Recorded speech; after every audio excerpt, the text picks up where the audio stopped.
So, welcome to Satsang. If you have any questions, please feel free to post them anytime. There are a couple of questions that were sent to me that I will address later on during the meeting.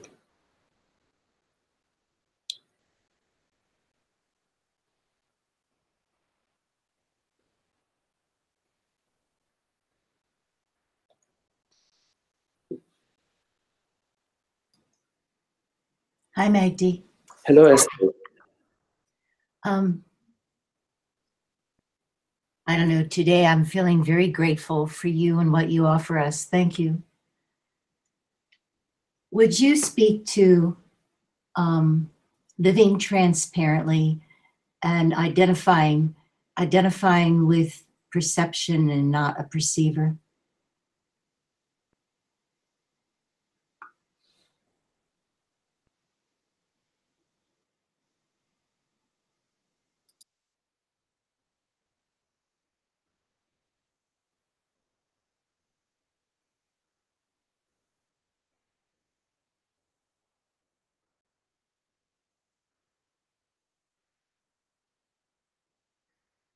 It's just a matter of not adding on anything. In a way, it's already happening. The wind is blowing in the field and the sun is setting.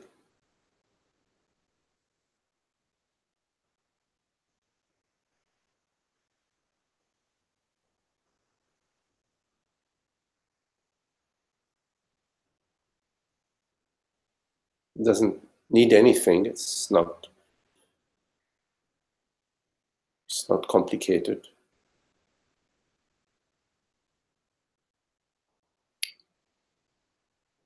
It's already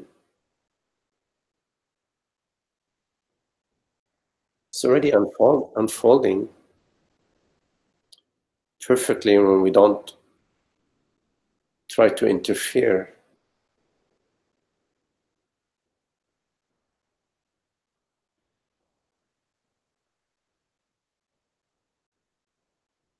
So when we want to try to live transparently, or when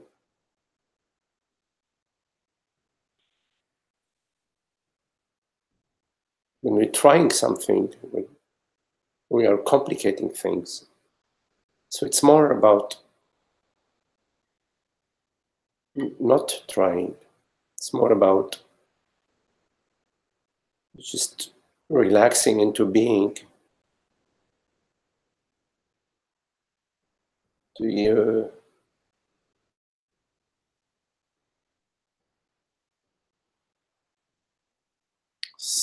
like in deep sleep. And why not? Why can't we be in deep sleep? Awake right now, you see.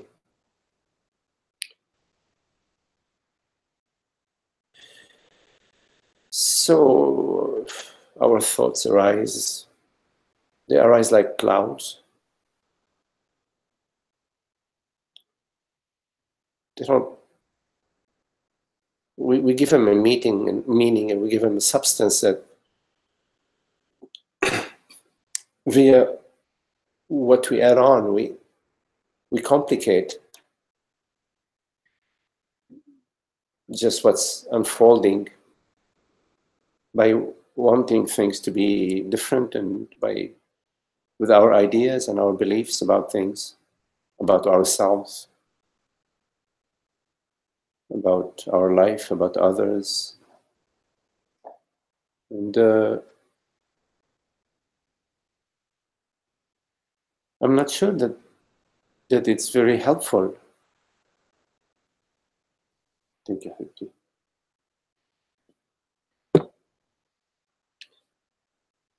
Thank you, sweetie. Thank you. So everything is already transparent. which is like the transparency of presence, the transparency of consciousness, just the transparency of being. It's already so. And so we think so much about ourselves, and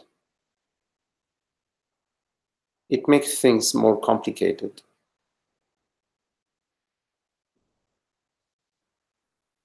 We imagine that, first we imagine ourselves, which is not necessary. And then once we imagine ourselves, we're imagining all sorts of events, some positive events, some negative events that may happen to us. We start to project, and we start to hope, and we regret. We look back and we regret. All these are complications which are not necessary. Of what use is this regretting or hoping? It has no, there's nothing to it. It's just an internal feeling state that gets triggered by our thoughts about ourselves, and it leads to nothing. It has no function. It's just an inner friction.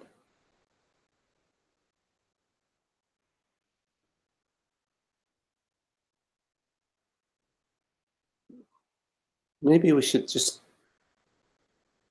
not do. I mean, we always doing something. We're doing because we're thinking that it's going to be good for us. What is this us? What is this me that we are so concerned about? I mean, we're feeling something right now, so that's okay, no? I mean, how about just feeling what's happening, whatever is happening, without having a story about it, you see? And in a way, like when you are experiencing something without a story, you don't know what you're experiencing, and you don't need to know. And you will be very surprised to see that, in fact, there is nothing happening. It seems that there is at the thinking level, and we're always placing conditions. But what if we don't place any conditions? No conditions. We're trying to find the best course of action, you see. And when we're trying to find the best course of action, we are thinking, and we're somehow overlooking just being what's happening. We're overlooking the transparency that you asked about, which is appearing as this appearance, you see. We are thinking about our happiness in the future. We're thinking, oh, this will make me happy. Oh, that will make me happy. Maybe I should do this, or no, I should do that. And in the middle of all these thoughts, we're overlooking the transparency of being. We're overlooking just the resting as being with what's happening.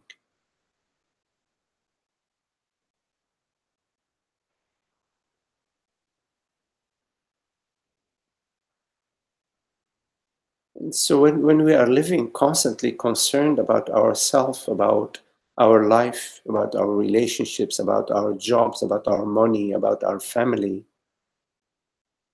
we're just living in concern. That's all. It's so simple. We are living in concern. We are feeding the stream of concern. Have you ever found any concern that makes you happy?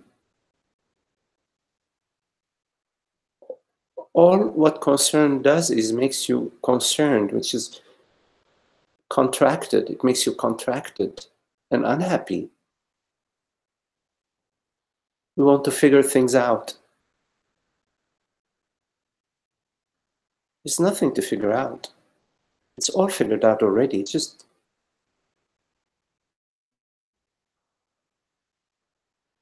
don't add any complications. Don't add anything. Don't add a me, a separate self. You imagine yourself. I mean, I'm talking generically, you see. I'm not talking you personally. We imagine ourselves. What if we don't imagine ourselves? How about living in this complete, timeless freedom without hiding behind any identity that we need to defend or that we need to prop up or we need to be concerned about? So it's about happiness now, you see. Peace now, happiness now, not later.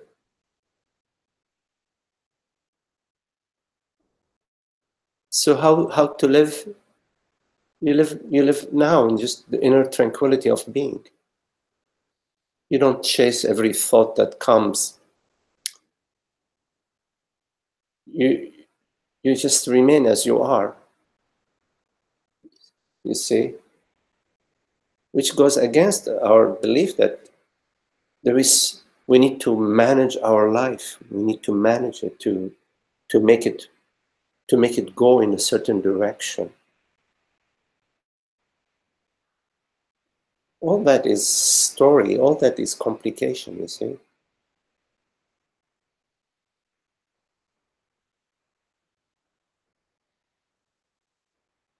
We don't know what's happening. Like, we don't know the weather, it just happens. Same thing in our life, things happen. And who cares? It can happen. The body was born, was a male or a female body. That happened. There was a father or a mother or brothers, sisters, who knows? It is just, this also just happens. It just happened.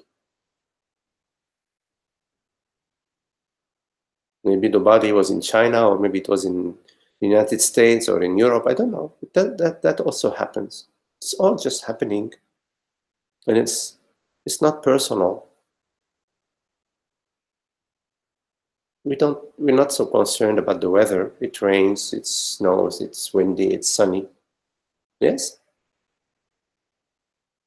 People come in our life, then they go. One day they love us, next day they don't love us. It's also happening. It's like the weather.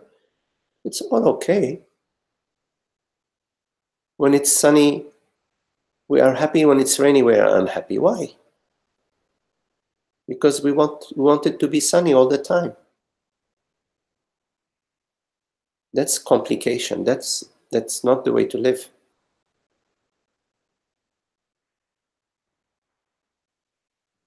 You let things be. Everything is free. The birds are free. The wind is free. The sunshine is free.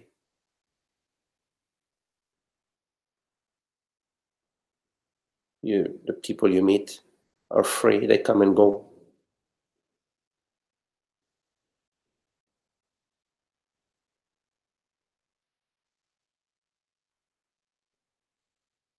But if you are constantly chasing something, oh, I want to hold on to this. It felt good. I want it. I don't want to lose it. You will suffer. And that's complicating things. And it's not necessary for your happiness. It is absolutely necessary for your unhappiness.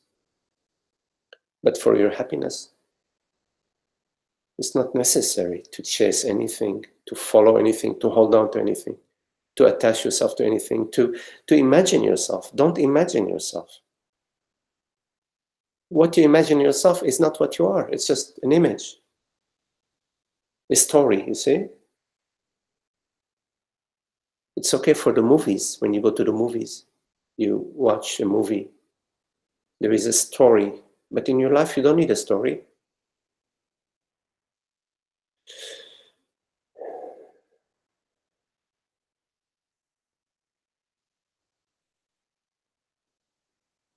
We're trying to better ourselves. Of course, on the relative level, you can better yourself, better the body by feeding the body correctly, by doing yoga, by resting the body, by going for a walk, by having the sweet conversations. But that's just at the body-mind level. But at the reality level of what you are, trying to better yourself, better what you are, that's very complicated. You're complicating things. What you are is not something that can be bettered, or it cannot be hurt. It cannot be improved or hurt. But what you imagine is something else. The images.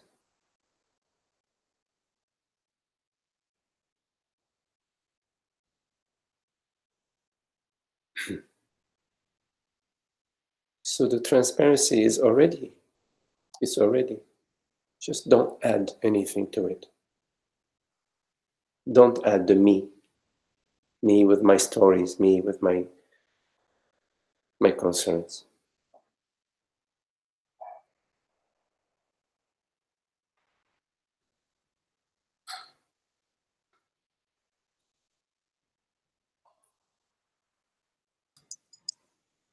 What, Magdi, what comes is that KISS rule. Keep it simple, stupid. Did you ever hear that? It's the KISS rule. You keep it simple, stupid. Yes, yes. One could say that. It's the thing is, it's already simple. You see, but we complicate it. But yes, I got. Yes, you're right. Thanks so much. Okay, okay. Yes, hello, Inga.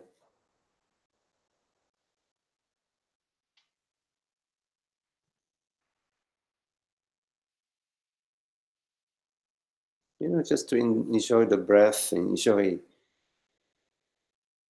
It's just to perceive.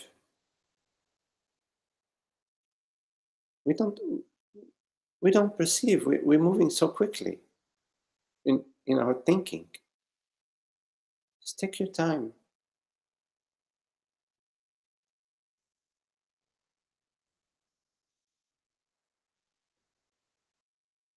Just enjoy the experience just by savoring it. But you can savor it and it's changing, yes? Savoring it, you don't attach yourself. You inhale it, you inhale it. And it's fleeting. But the enjoyment is that's lovely. But we don't attach ourselves to anything, you see. That's very important. So we remain as we are, transparent, fluid, unknowing, and unknown. It's all good. Unknowing and unknown. Yes, perfect.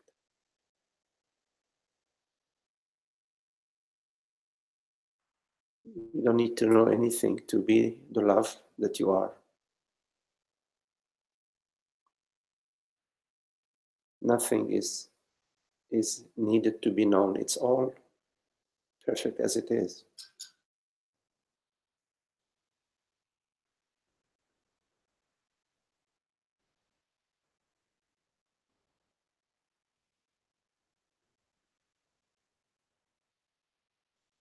Thank you, Habibti.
So, Emmanuel, you asked me a question. Magdi, can you explain this post today during the satsang? Especially this part when you are relatively still, you are relatively happy. It is when you are absolutely still that you are absolutely happy.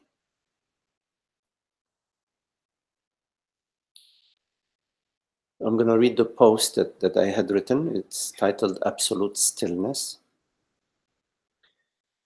In the relative realm, everything is relative, including your happiness. The relative reveals the absolute only when you are still. When you are relatively still, you are relatively happy. It is when you are absolutely still that you are absolutely happy. Absolute stillness is not possible when you are identified as a body-mind. As a body-mind, you are concerned about becoming, and you are haunted by the specter of death.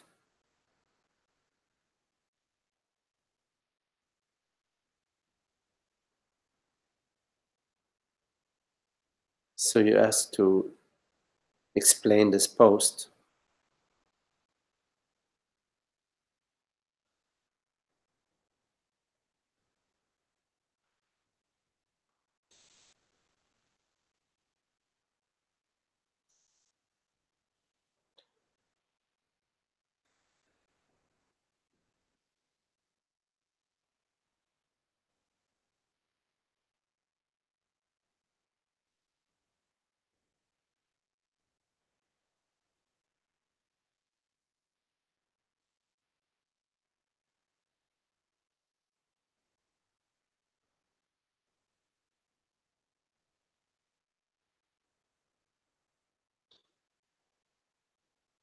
So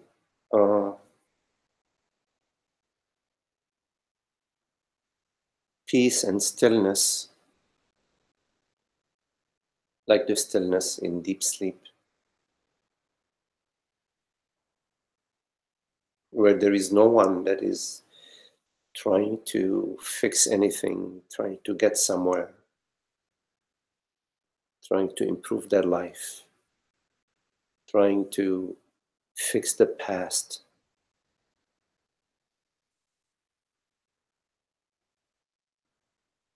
It's peaceful and happy. Because in that peace and happiness, there is a complete stillness, complete absence, the absence of the personal self. It's a complete absence. Again, the deep sleep is only, I'm only using it metaphorically because I'm talking about the complete absence of personal self. And that's not completely the case in deep sleep. But anyways, I'm not going to talk about deep sleep right now, just using it as a metaphor.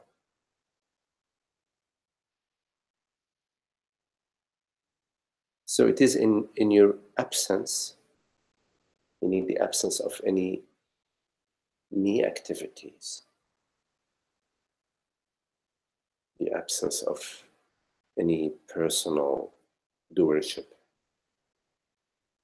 that there is the peace and the stillness of the self.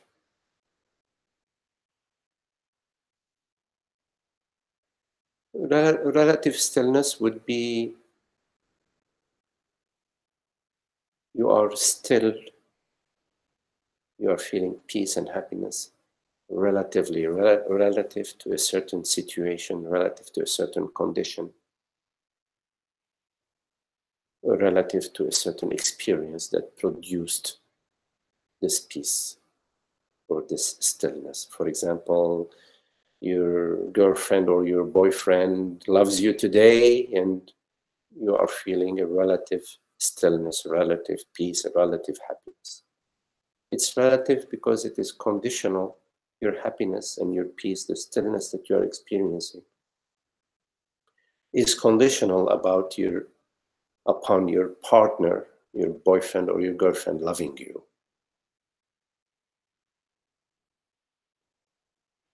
It's relative because we don't know what will happen tomorrow. They may love somebody else. And when they love somebody else, the relative stillness, the relative peace, the relative happiness that you are experiencing is gone.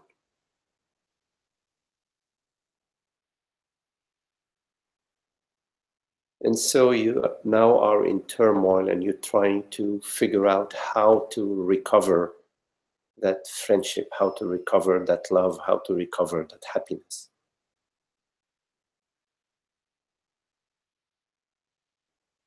And you are unhappy because now you are seeking to fix something.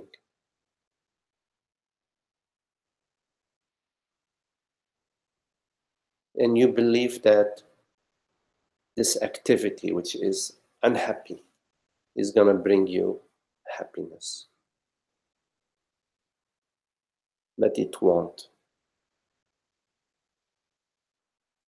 It will only bring you a temporary band-aid relief, but it will not bring you happiness.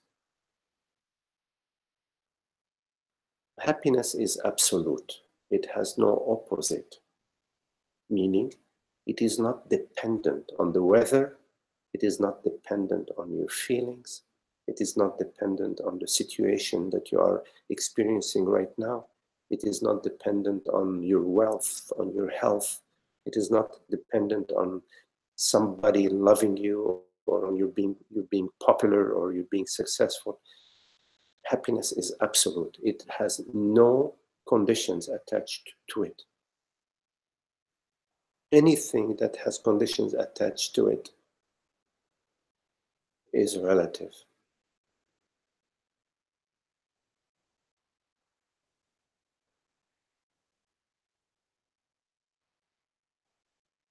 So we ask ourselves, what is this absolute happiness that we are talking about?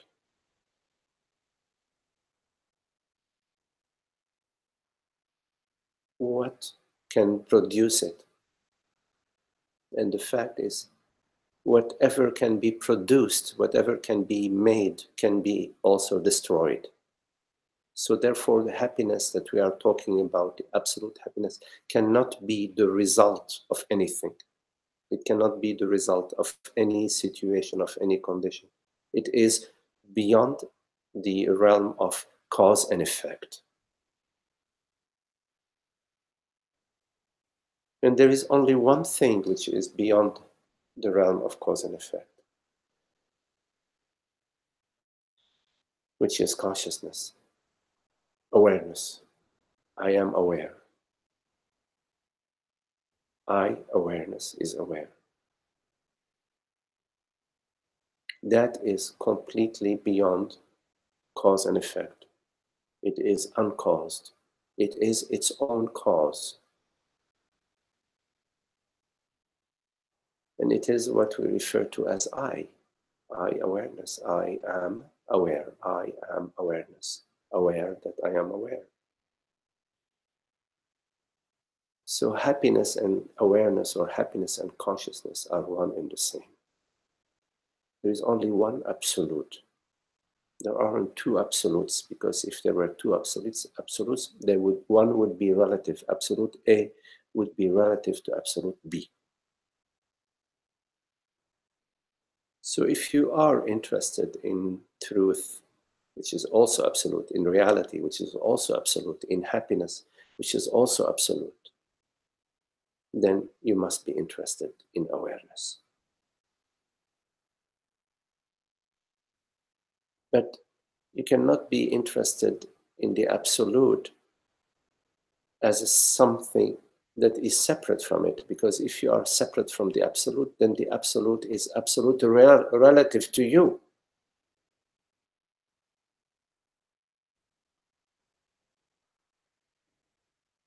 So in the absolute, there is no one outside of the absolute. There is nobody outside of the absolute that is contemplating the absolute, or that is interested in the absolute. Only the absolute is interested in itself. If there is such a thing as an interest, it is within the absolute itself that is the interest for itself. So it is consciousness that is interested in itself. When you say, I am interested in truth, I'm interested in awakening, I'm interested in happiness, I'm interested in peace, I'm interested in love, the I that is interested is the love itself. So love is interested in love. Consciousness is interested in consciousness, because there cannot be anything external to the absolute.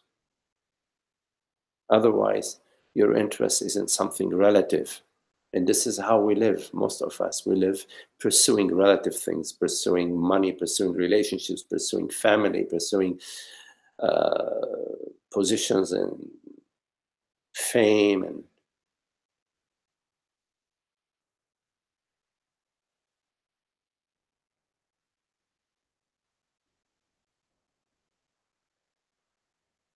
so you cannot pursue what you are. You cannot pursue the absolute. You can only be it. And being it is a simple recognition. It is not a doing. It's a recognition that I am that. That what I'm seeking is my very self. I am seeking reality, and there is only one reality, which is the I. Everything else comes and goes. The I has never been known to come and go.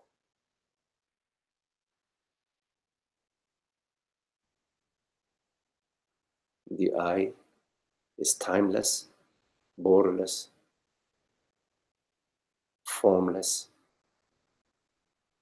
aware presence. The reality that perceives right now, that is right now, the isness that is one without a second.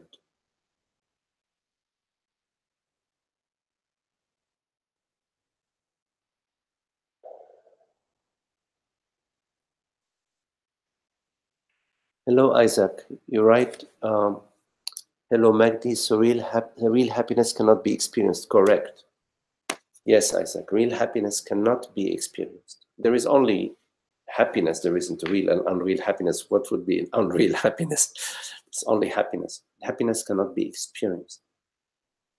You can only be happiness. You are happiness. Or happiness is veiled via your images and your thinking. You're feeling and you're believing that you are apart from happiness is the veil. Imagining yourself to be apart from happiness is what veils you from the happiness that you are. So it's more of a recognition, Isaac, rather than an experience. I am happiness.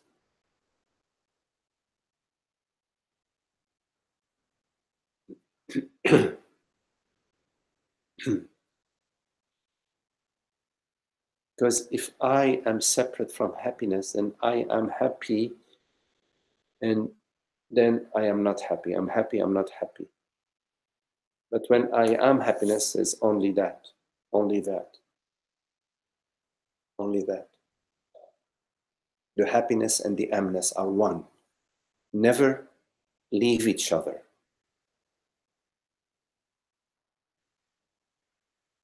But when you imagine yourself to be, for example, a man or a person or somebody, you have created a sense of a separate self. You separated yourself from happiness. And when you separate yourself from happiness, now you are looking for it. So you are looking for an object. You've separated yourself as a subject, and you are looking for an object.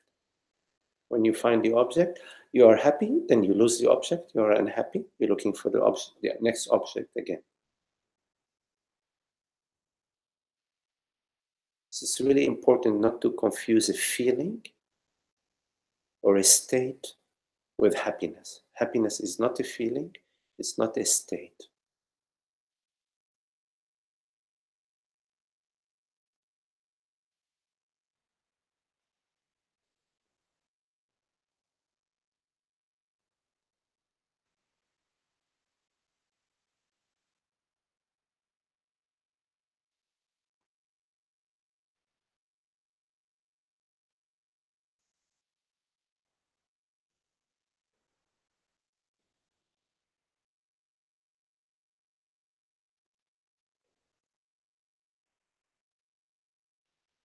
Ah, Costa Rica.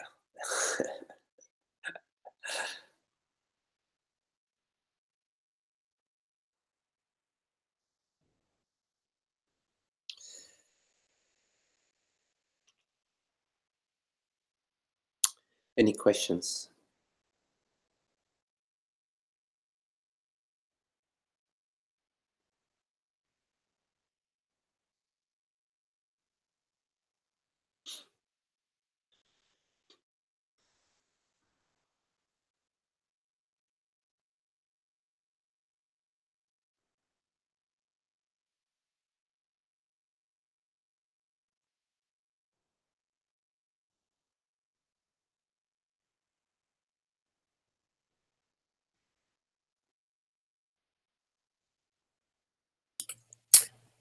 Hey, Magdi.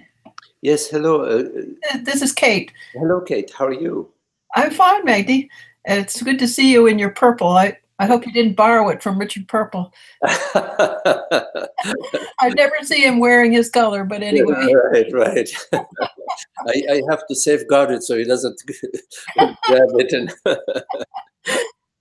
anyway, what I find for myself is that I have to do this, what I call hammering, which is constant reminder of until there is a shift between the recognition of the identification with the body and with the true I am, the awareness. Mm-hmm. So I spend some hours in meditation. The purpose of that is this hammering process, which is that I constantly connect with the awareness. And, it's a place of peace and, watch what arises and then be with whatever that is. If it's, a physical thing or, sometimes I anchor with the breath.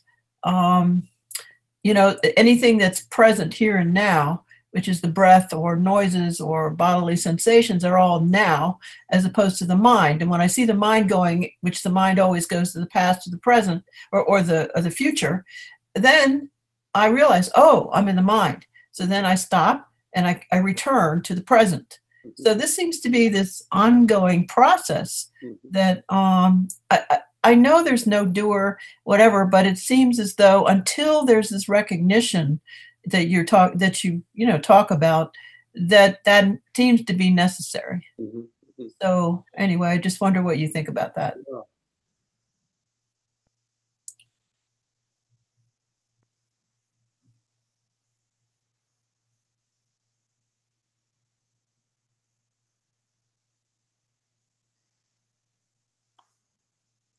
Yeah, we have this capacity of noticing. This is we notice the we perceive the thoughts, we perceive perceptions, we perceive sensations, and we perceive, as you're pointing to the thought that somehow within I am now Kate within the thought. I'm no longer just sort of perceiving. Somehow I moved out from just perceiving, as if I moved out of the perceiving, and now I am this person that I'm perceiving. And so you go, well, wait a minute. That's the I thought. That's the me impression that I'm perceiving. I am not that me impression. So this noticing, this sort of alertness, this sort of internal radar that notices whenever I now moved from pure being, this transparency, to being somebody that is living in time and space. Whenever that you notice that, because you already have understood the Dharma, you realize, oh, well, that's just an object that I'm perceiving. I am not this object. Yes, this, you say hammering, it sounds a little too much muscle. Oh, but this noticing and sort of within the noticing itself, there is sort of a recognition of that which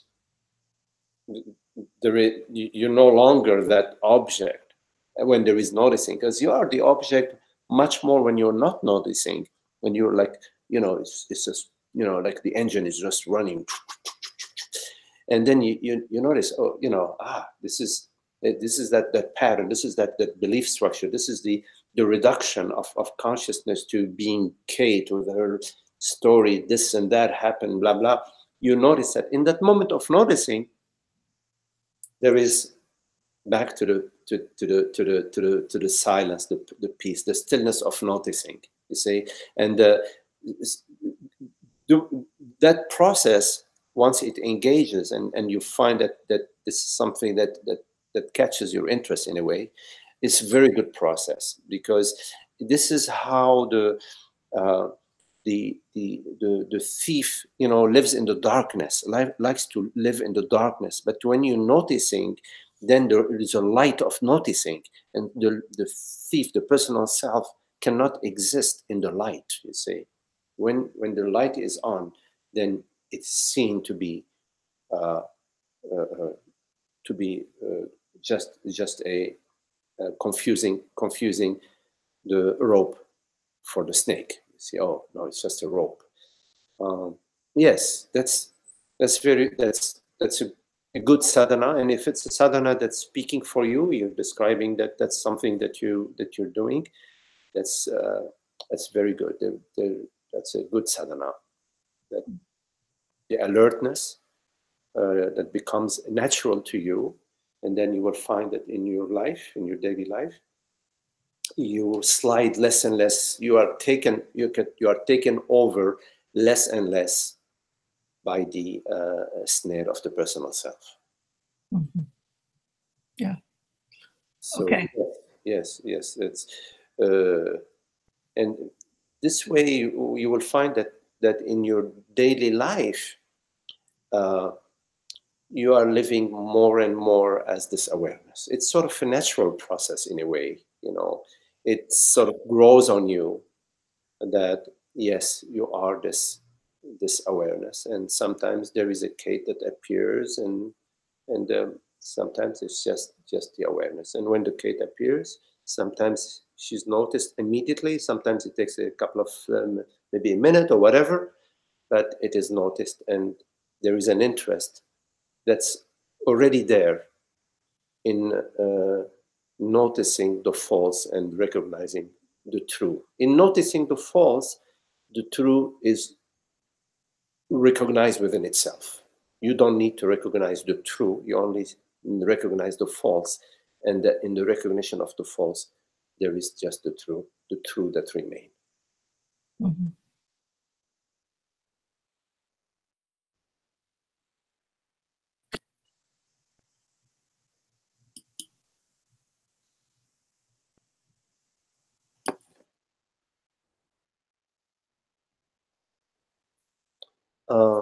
Hello, Catalina, you right? Hi, Magdi. I have had some trouble doing my work, actually doing it.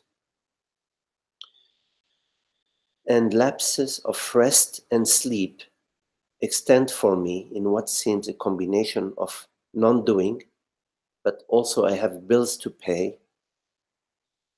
And I feel I do need to prioritize and be doing other things for myself and others. Can you speak about that, please? Or what to do in those moments of rest resistance to do?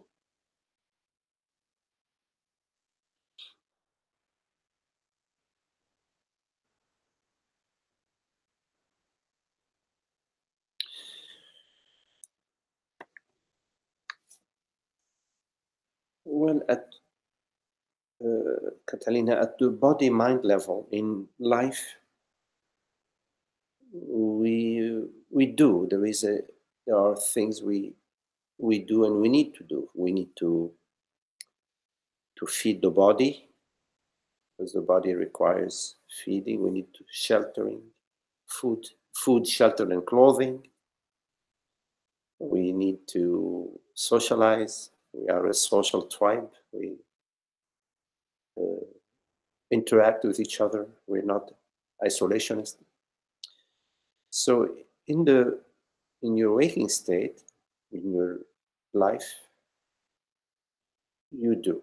There is a doing that needs, but it's only as needed. It's not in order to protect yourself or make yourself better. It is just as it's needed. So there has to be a certain balance in your doing with your non-doing. It's not just about doing, it's also resting. It's doing and resting. And of course, there is also resting while doing. So there is the doing, there is the resting, which is non-doing, and there is doing and resting simultaneously.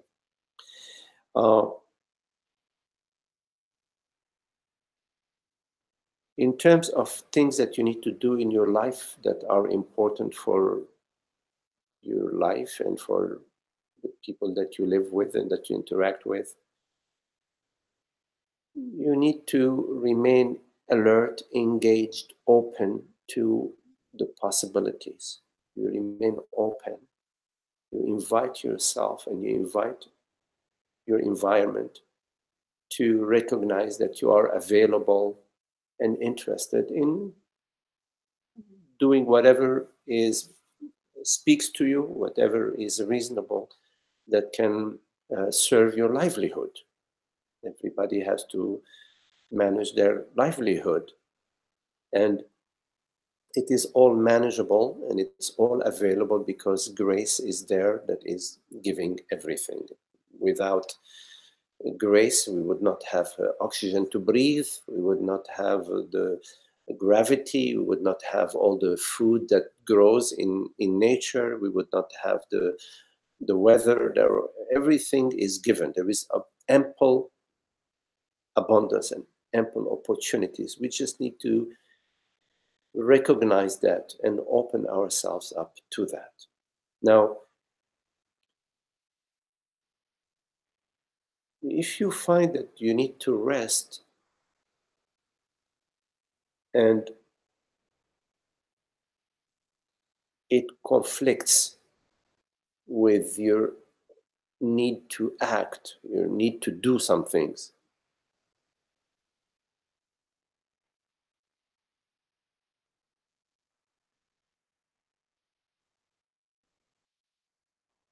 I would say it depends how important is this doing.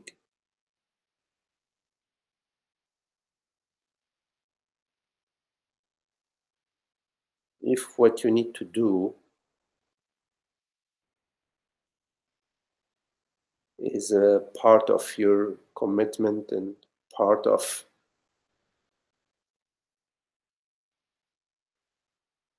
what you do for a living in your interactions with others, then you need to find a balance between the doing and the resting, because you cannot just rest and ignore your work, or just work and ignore your rest. You have to find a way of maybe working less and finding time to rest, or finding a different job, different work that allows you more rest.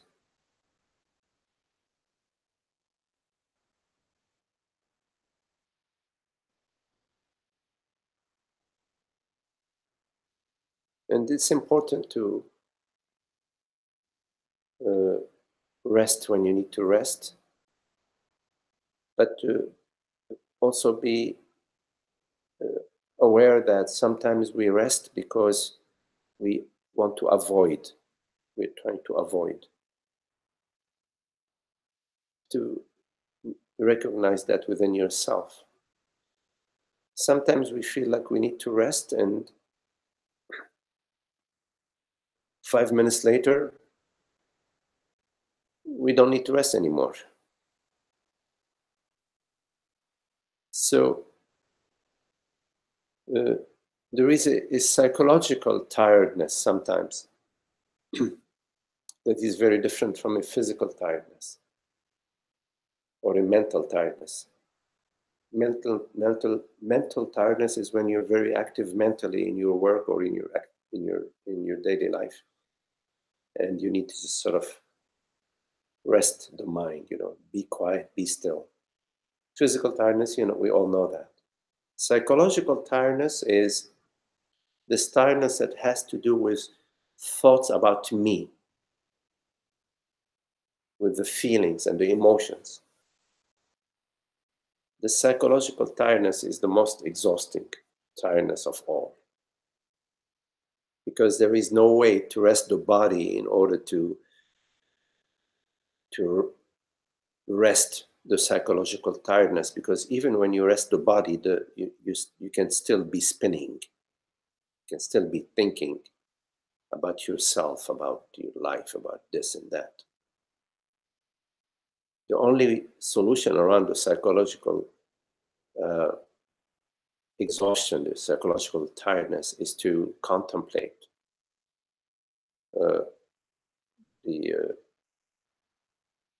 the additional stories that we add to our life. That when you have an image of yourself, there are a lot of stories about you, and you in the past and you in the future. worries and concerns and hopes and disappointments. That's psychologically exhausting. So you need to take a look at how to be just with what is, without complicating it, without adding on to it anything. Just to simply allow things to be as they are. And there is resting in this simple recognition that things are as they are and they don't matter that much.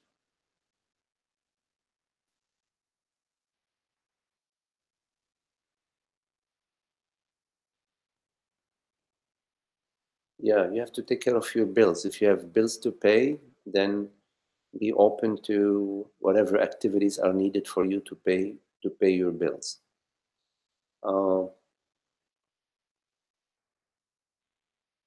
But you don't need to have big bills. Be careful not to accumulate too many bills. Watch if you want to have a simpler, lesser work pressures, then watch your bills.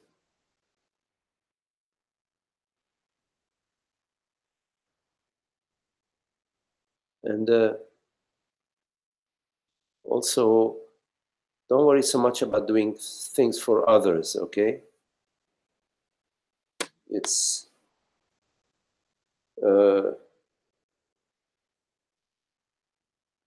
when you're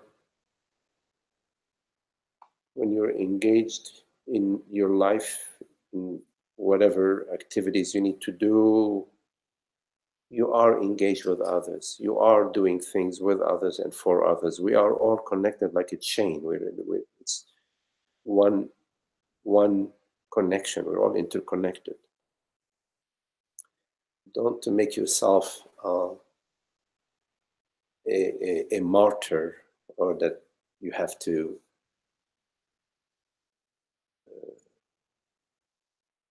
devote your life for others. Sometimes people have a tendency to do that. In some families, they do that.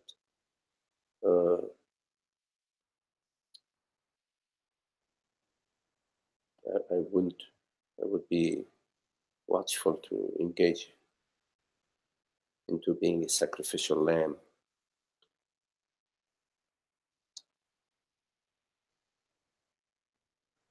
But most importantly,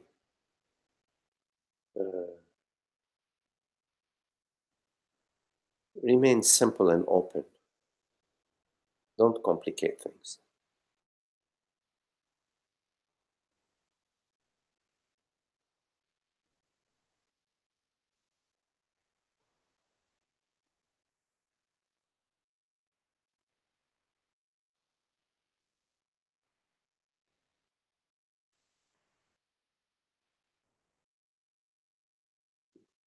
Yes.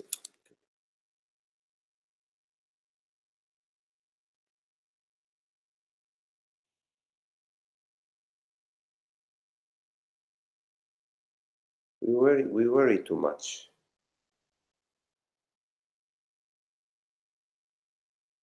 And the worrying gets in the way of our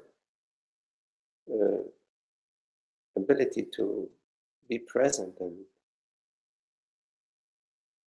we get caught up in our thoughts about ourselves.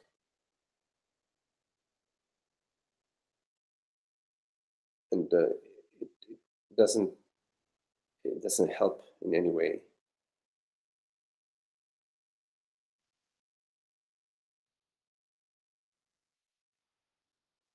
There is very little you need to do, really.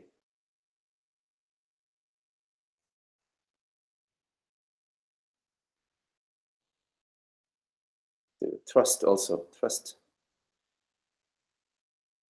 the cosmic order. Don't worry so much about your body mind.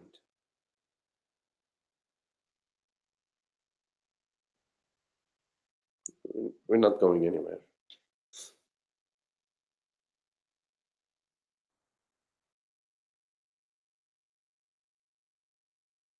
Just recognize yourself, recognize awareness.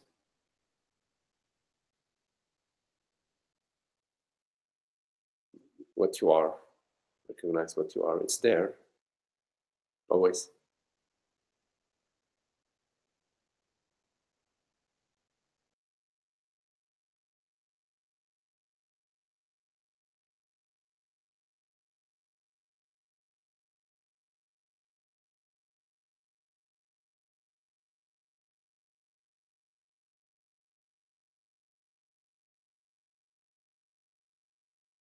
You will not find peace in the world,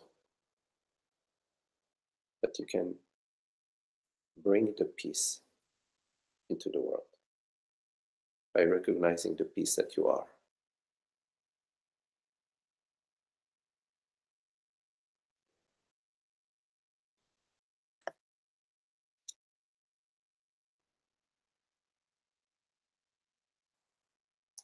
You're welcome, Emmanuel.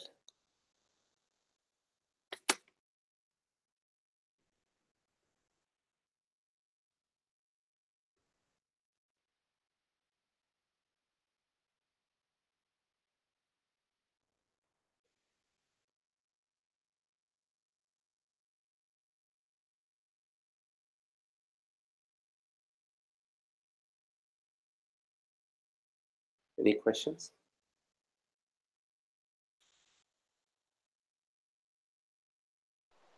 Magdi? Yes, hello, Zoe. Hi. So when you were talking with Kate, what came up for me was, and I'm sure you've said this before, but at the absolute level, there's no practice, right? Because that would imply time and a practicer. Well,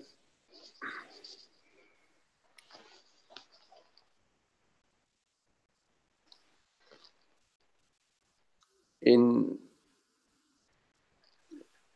consciousness isn't practicing anything, right? I mean, Yeah.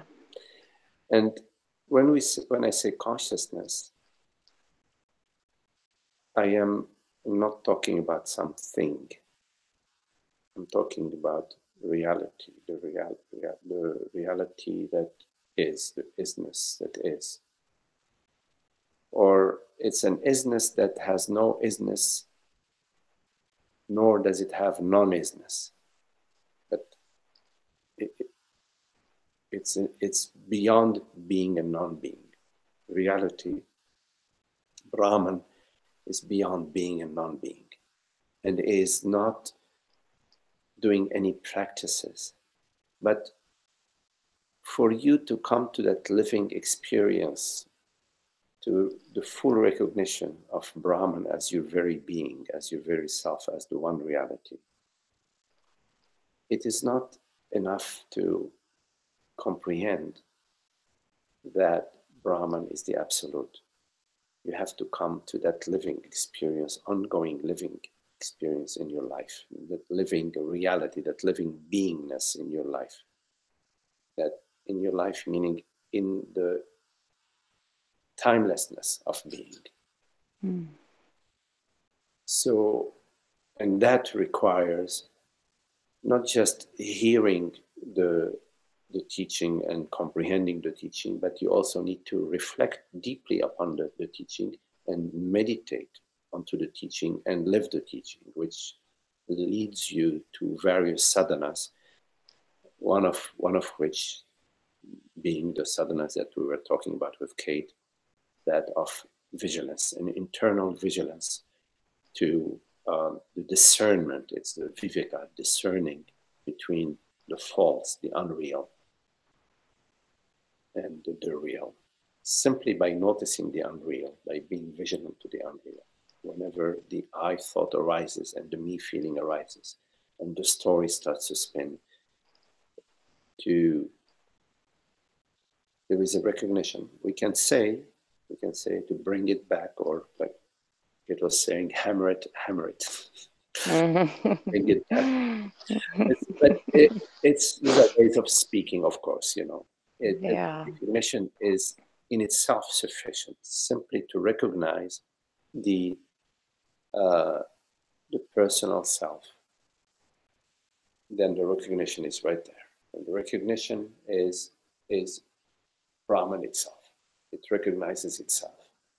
It doesn't need. You don't need to know that you are happy. Simply stop being unhappy.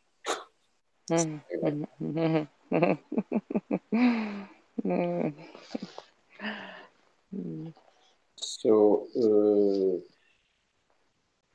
yes, whatever means arise for you that help you in your reflections and in your contemplations and your living the teaching are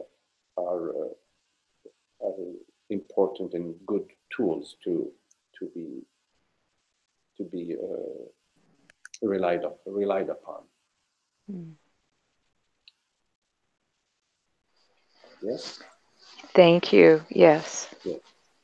So, yes, from the absolute level, there is no need to practice. There is no practice, but we practice. We stay with our sadhanas, and we are very vigilant in how we live and in our contemplation of the scriptures, comprehend them.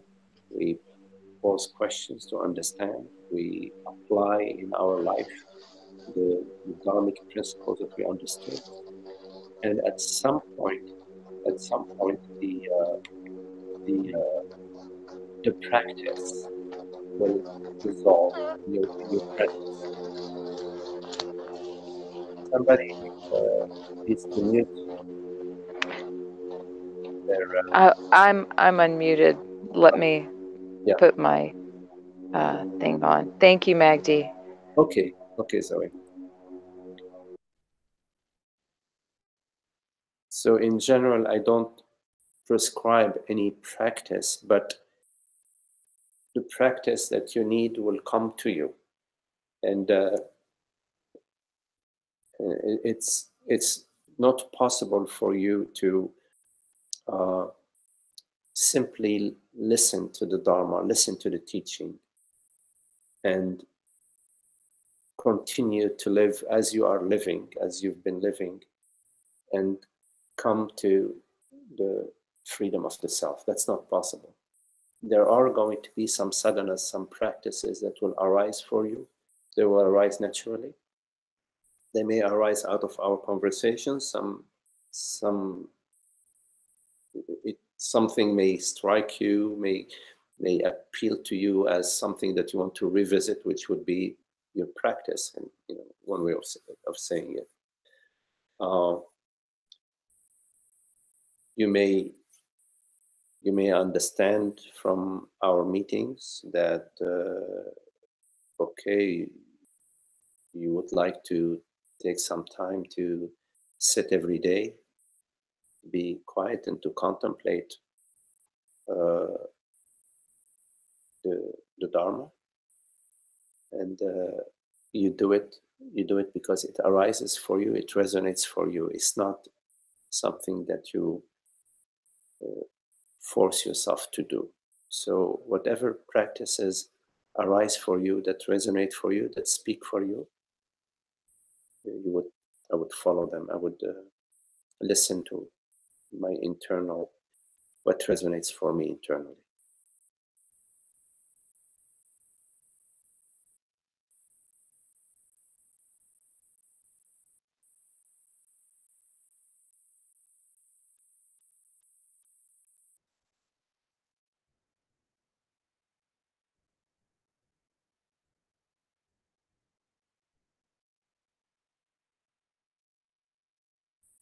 Any questions?